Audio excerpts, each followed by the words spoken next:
Imagina uma cena de filme, sabe aquelas perseguições de carro em alta velocidade? Sei, sei. O carro tá fugindo de um inimigo que não larga, que parece implacável. Aí o motorista faz manobras ousadas, entra em becos, ruas escuras, pega uma rodovia movimentada, mas não adianta. O perseguidor sempre aparece de novo no retrovisor. Sempre. Cada vez mais perto. É uma sensação assim de desespero total. E a razão para essa fuga nunca dar certo é terrivelmente simples, né? Tem um dispositivo de localização instalado no carro. Segundo a nossa fonte de hoje, essa é uma metáfora poderosa para a idolatria no coração humano. Um dispositivo de localização. Exato.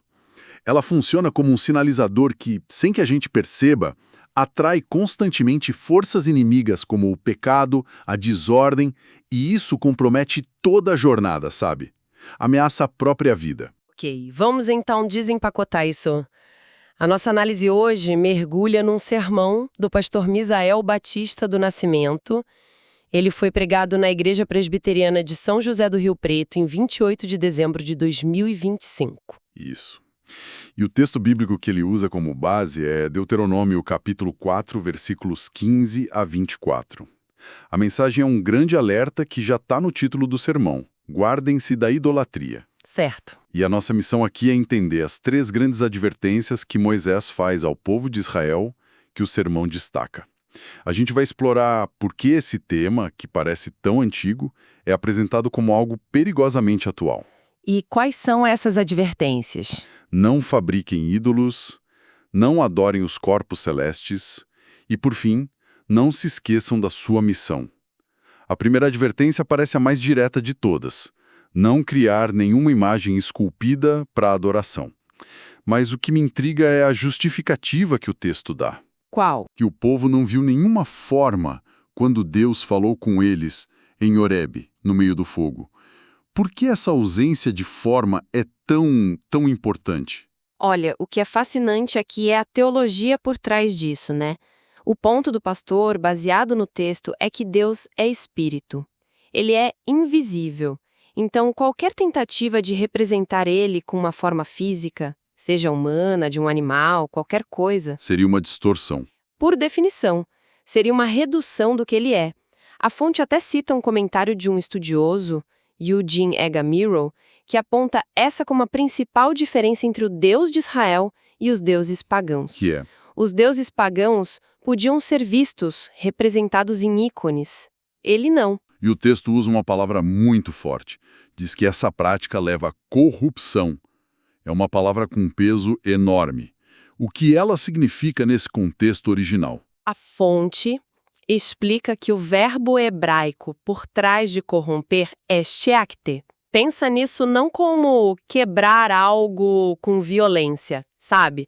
Pensa mais como ferrugem. Ferrugem. É um processo de deterioração que acontece de dentro para fora, devagar, silenciosamente. A idolatria, nessa visão, não apenas ofende a Deus, mas ela corrói, ela enferruja a própria pessoa que a pratica. Nossa, essa imagem é muito forte. E o sermão conecta isso direto ao argumento do apóstolo Paulo em Romanos 1, onde a idolatria é vista como o pecado raiz, o que desencadeia toda a degradação humana. Certo, essa ideia da ferrugem é bem... Mas isso levanta uma dúvida. Essa proibição é contra a arte em geral? Quer dizer, um pintor ou um escultor estaria desobedecendo a esse mandamento só por criar uma imagem? Essa é uma distinção crucial que o sermão faz e é uma pergunta muito importante. A resposta é não. A proibição não é contra a atividade artística em si. Ah, bom. A própria fonte lembra que Deus convocou artesãos cheios de habilidade, de criatividade para construir o tabernáculo, que era uma obra de arte, assim, belíssima, complexa. A questão central não é o ato de criar, é a finalidade da criação. A intenção. Exato. O problema é a arte com propósito idolátrico. Ou seja, criar algo para ser adorado. Então a intenção é tudo? É tudo. A análise menciona o teólogo Abraham Kuyper. Ele defendia que a arte, na sua melhor forma, deve revelar uma realidade superior e glorificar a Deus, não tentar criar um substituto para ele ou colocá-lo dentro de uma caixa que a gente mesmo criou. E o sermão explica por que essa tentativa de colocar Deus numa caixa é vista como algo tão grave? Sim, por duas razões principais. A primeira é o que a fonte chama de insolência. Insolência é uma palavra forte. Tentar moldar ou definir Deus com a nossa imaginação é visto como uma afronta, um ato de arrogância. A perspectiva do texto é que a mente humana, por si só, não consegue compreender o divino. O conhecimento de Deus viria por meio da revelação dele, do que ele mesmo escolhe mostrar nas Escrituras. Alguém poderia argumentar que criar uma imagem é uma forma de tentar se conectar, né? De tornar o divino mais próximo, não de ofender. Como o sermão lida com essa possível boa intenção por trás do ato? Essa é uma ótima observação. O sermão argumenta que, mesmo com a melhor das intenções, o resultado é o mesmo. E isso nos leva à segunda razão, a inadequação. Inadequação. Isso. Qualquer imagem criada por mãos humanas será sempre uma caricatura, uma diminuição drástica do Deus vivo e verdadeiro.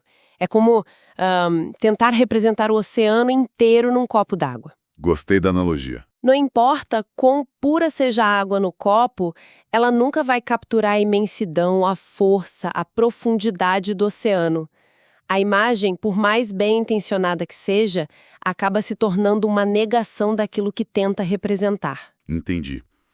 Tentar colocar Deus numa caixa que a gente mesmo criou é o primeiro grande erro. O primeiro sinalizador que atrai perigo. Mas, e as coisas que já existem e são grandiosas?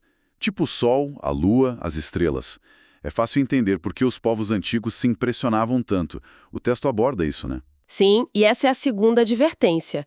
O foco se desloca da criação humana para a criação divina. O texto diz para não olhar para o céu, ver o sol, a lua, todo o exército de estrelas e ser seduzido a adorá-los. O que era bem comum na época. Extremamente comum. Era a religião das grandes potências vizinhas. E qual é a perspectiva que o texto traz sobre esses astros? Eles são vistos como algo mal? Pelo contrário, a análise do sermão destaca um detalhe curioso no texto. Diz que Deus repartiu esses astros a todos os povos. Ou seja, eles têm uma função na criação que serve a toda a humanidade. Como marcar o tempo. Exato. Marcar o tempo, as estações, guiar navegantes, iluminar a noite. Eles são parte da boa ordem do universo. O problema não está neles, mas na nossa reação a eles. Mas o texto faz uma distinção muito clara para o povo de Israel, né? Sim, e esse contraste é o ponto central do argumento. Enquanto os corpos celestes são um recurso para todos os povos, Israel tem um status diferente. O texto usa uma imagem poderosa. Diz que eles foram tirados da fornalha de ferro do Egito. Fornalha de ferro. Isso. Para serem um povo de herança exclusivo de Deus. O relacionamento deles é o único e exige lealdade total. Espera um pouco. Então a lógica aqui é que a adoração a qualquer coisa na criação, não importa o quão magnífica seja, é como se um herdeiro de uma fortuna imensa ficasse obcecado com a mobília da casa em vez de conversar com o próprio pai que lhe deu tudo. É essa a analogia. É uma analogia perfeita. É exatamente isso. Eles não podem dividir a adoração entre o Criador e os elementos da criação, por mais espetaculares que sejam. Seria trocar o doador pela dádiva. O que nos conecta à terceira advertência. Exatamente. E aí o tom do texto muda de novo. Fica muito pessoal. Moisés lembra ao povo que ele não vai entrar na terra prometida por causa de uma falha do passado, mas que a nova geração vai. Como essa história pessoal dele se encaixa no alerta contra a idolatria. Parece um desvio no assunto. À primeira vista parece, né? Mas na verdade é uma ferramenta de liderança, de motivação poderosíssima. É como se Moisés estivesse dizendo: olhem para mim, a minha geração falhou. A gente murmurou, a gente foi incrédulo, a gente construiu um bezerro de ouro e nós pagamos o preço. Eu mesmo estou pagando o preço. Isso. Não cometam o mesmo erro. Ele está usando a própria história como um alerta vivo, em tempo real. Ele conecta o fracasso pessoal e geracional diretamente à falta de devoção. Exatamente. A mensagem implícita é: Esquecer de quem os tirou do Egito leva a esquecer para onde estão indo.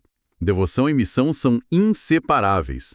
A falha da geração anterior, marcada pela idolatria, serve como um lembrete constante para a nova geração sobre o que está em jogo.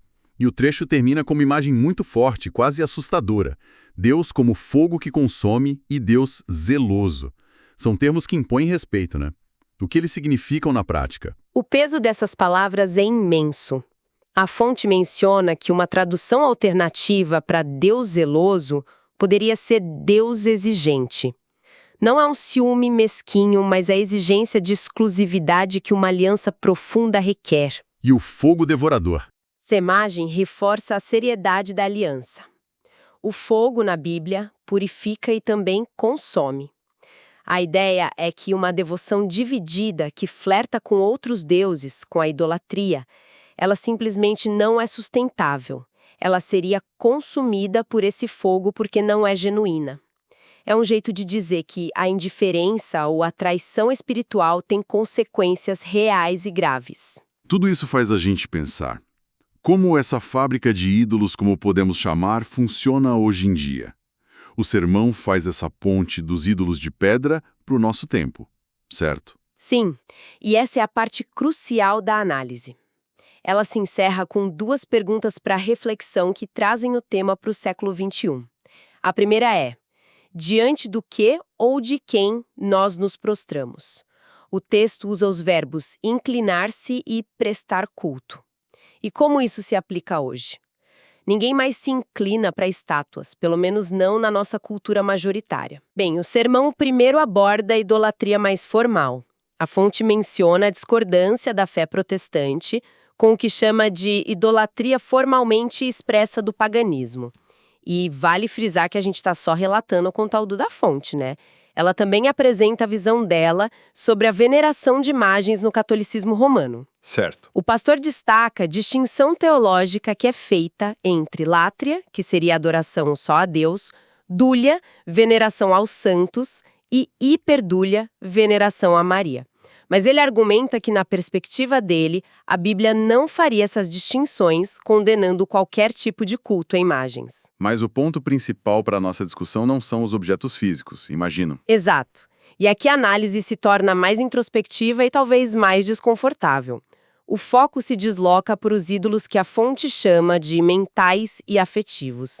Coisas que não são feitas de pedra ou madeira, mas que ocupam o centro do nosso coração. Certo. Falar de ídolos de pedra é fácil.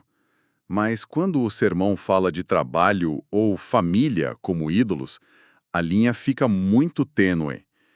Afinal, a gente não deveria se dedicar ao nosso trabalho e amar nossa família? Como algo bom se transforma em algo perigoso, nesse dispositivo localizador? Essa é a pergunta de $1 milhão. O sermão argumenta que a idolatria não é amar coisas ruins, mas amar coisas boas de forma errada. De forma errada. A linha é cruzada quando uma coisa boa se torna a coisa suprema. Quando nossa identidade, nossa segurança, nosso senso de valor passam a depender totalmente daquilo. Deixa de ser uma vocação e se torna a única fonte da minha identidade. A família deixa de ser uma bênção e se torna a única razão da minha existência, a ponto de eu não saber quem sou sem ela. O sermão lista outros: realizações, aparência física, lazer, até a própria religiosidade ou moralidade podem se tornar ídolos. É nesse ponto que entra aquela citação famosa do teólogo João Calvino, não é? Exatamente. O pastor cita a frase: a imaginação do homem é uma perpétua fábrica de ídolos. Essa frase do Calvino é pesada. Ele está dizendo que nosso estado padrão é criar ídolos. Não é um defeito que aparece de vez em quando. É o que a nossa mente faz o tempo todo, por natureza. Isso muda tudo. Muda tudo. Não é uma questão de se a gente vai adorar algo, mas o que a gente vai adorar. O sermão usa essa ideia para argumentar que a idolatria moderna não é sobre estátuas, mas sobre o que a gente coloca no trono do nosso coração. No trono do coração. Seja sucesso, segurança financeira, aceitação social, poder, o que quer que ocupe esse lugar se torna o nosso verdadeiro Deus, a coisa a qual nós, na prática, nos inclinamos e servimos. O vício, por exemplo, é enquadrado como uma forma de idolatria, um hábito ao qual a gente se dobra e do qual se torna escravo. Ok, isso é bem denso. Então, para simplificar, a idolatria seria basicamente um erro de GPS do coração humano. Ele trava num destino intermediário, carreira, dinheiro, reconhecimento, e nunca chega ao destino final. É uma boa forma de resumir. É uma ótima forma de resumir. E isso nos leva à segunda pergunta do sermão. Em quem ou no que confiamos para enfrentar a vida? Essa é a outra pergunta. O perigo aqui, segundo a fonte, não é só a falta total de confiança em Deus, mas a confiança parcial. Ou, o que é mais comum, a confiança absoluta depositada em outras coisas. No nosso próprio planejamento, em pessoas, em instituições, na tecnologia, no mercado financeiro.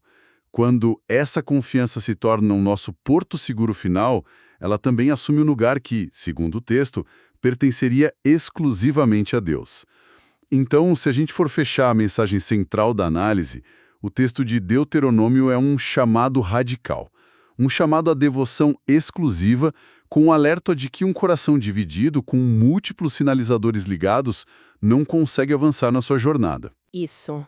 A idolatria não é um erro cultural de povos antigos, mas aquele dispositivo de localização que nos coloca em perigo constante. Perfeito. E é importante notar que o sermão não termina com um alerta, mas com um encorajamento. A conclusão do raciocínio se apoia numa frase do Novo Testamento: "A minha graça te basta." A minha graça te basta. A ideia apresentada é que a provisão e a presença de Deus são suficientes, o que torna a busca desesperada por outros socorros, por outros ídolos, desnecessária.